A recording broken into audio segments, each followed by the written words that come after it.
السلام عليكم، مرحبا بكم. ان شاء الله تكونوا كامل لاباس ومهنيين ومرتاحين يا ربي اجمعين. اول حاجه ما تنسوش دعموني بلي لايك ولا بارطاج تاع لا فيديو باش تكبر اللمه نتاعنا.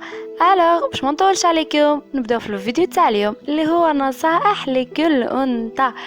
اول حاجه وأهم نقطة جميلتي، صلاتك ثم صلاتك، وتفكري دائما أن صوت الآذان هو نداء لله. وتاني ديري مصحف خاص بك وكل يوم اقراي 5 صفحات قبل ما تركضي. اقراي سورة الملك وآية الكرسي والمعوذتين والإخلاص.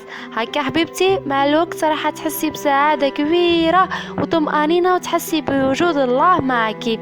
الحاجة الثانية، أي إنسان ومهما كانت قيمته ومحبته عندك، إذا شفتيه يجيب لك مشاكل وضغوطات وديما يسبب لك قلق وحزن، كاين البلوك في المواقع والواقع، وتفكري أنه الحياة ما توقف عند حتى واحد.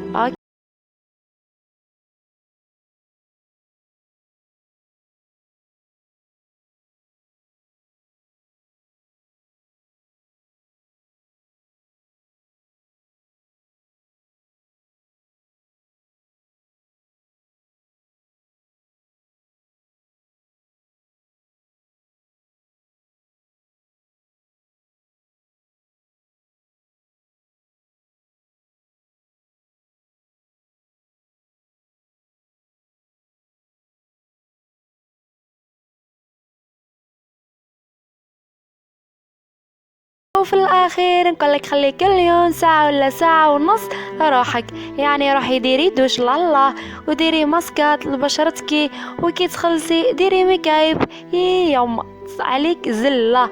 هاي عيني تقولي وحدة وش بكالي انا شوف لك شرود العمر مجرد رقم. لا حافظي على جمالك وحافظي على روحك، لانه هذا راح ينعكس على مظهرك. ديما قومي بروحك ودلي نفسك. دمتم في امان الله.